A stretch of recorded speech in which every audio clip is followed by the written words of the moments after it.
So how does one start this journey? Like, is it, something that you're born into, whether your family practices Buddhism, or is this something that, you can pick up from someone like yourself, just Yeah. mentoring, us, for example? Like, how does this journey begin for one individual?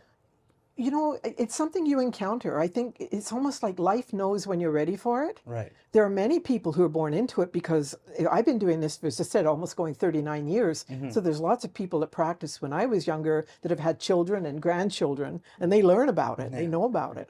So they were born into it. But generally speaking, the average person like me, it's like, when I was introduced to this Buddhism, I didn't want any part of it. It took me 5 years because it was too weird.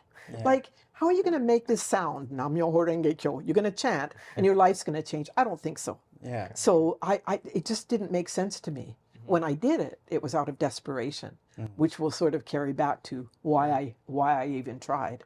So that may be something that interests you now. Why were you introduced to it? Yeah. What was your life before this, and then how's it changed now? Wow. I bet you did not expect that. No, I actually, it's a really important thing for people to know, because I think most people who suffer, which is pretty well everybody, but the degree of suffering, we live in an environment, many of us, where you're taught, especially women, and women of my generation, we're taught that we don't have value. So it doesn't matter what you think or how smart you are, you really aren't ever going to make anything of yourself. So my story is, I was born in England, and I came to Canada when I was 8 years old. And within the first year that I was here, my mother and sister were run over by a drunk driver. So I was motherless quite early. I had another brother and sister, apart from the one who died, and a father who didn't know how to raise them, right? So he remarried to have a mother for his children, and they had a new baby every year, and I was the one that kind of cared for everyone. At 15 years old, I left home.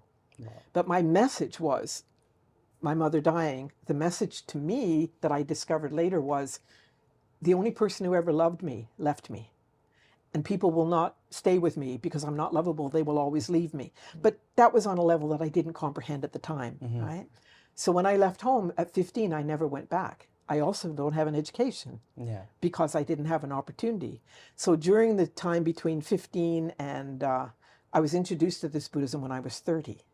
Okay. But that's when the shit hit the fan, so to speak. Like, my life was really difficult. I never could conceive of being happy. I could never conceive of a life without struggle. And it was that I didn't have any value. Even though I knew I was intelligent, there was still a part of me that says, who do you think you are? Yeah. You know, that other little voice. The chip on the shoulder. So it didn't matter what I accomplished. I never believed that would ever amount to something. And life kind of happened. But what I've learned since is Buddhism kind of teaches you that fortune is not something that is the luck of the draw. You have it or you don't. You create it or you don't. So the law of cause and effect kind of governs, in our philosophy, it governs everything. So it's not just about I do something good here, I'll get something good there, although that's part of it. It's about creating karma, and we believe that you don't just create it in this lifetime, you might create it in another lifetime. So you're constantly reborn with people, not just the people you love, which is great that you are, but the people that you struggle with. If you don't fix it in this life, you're going to get another chance. So fortune or misfortune is, I remember once telling my daughter, I used to say, you're so lucky, you don't know how good you have it, when I was your age. And I was one of those people, right? She'd say, would you rather that I suffered, right? And then I chanted about it, and I realized, if she has fortune in her life, it's because she created it. I didn't give it to her. She brought it with her. So it's kind of this, as you chant, you awaken. It's not an intelligence thing. It's not an intellect thing.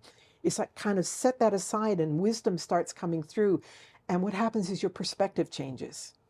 So to go back, what you said was that also in our family, there's deep depression, mental illness, all the things that most families have. We had it big time. And therefore, but for the grace up go I, right, is how I speak about it. But I was so unhappy and so depressed that I did consider suicide. At that time, I was also a mother of a child, right? And I was desperate because I wanted someone to take care of her so that I didn't have to stay alive. I was that low. Depression was my major life condition, right? But I could perform. Yeah. I could get out there and work, and I could impress people, and no one ever saw the torture that was going on inside.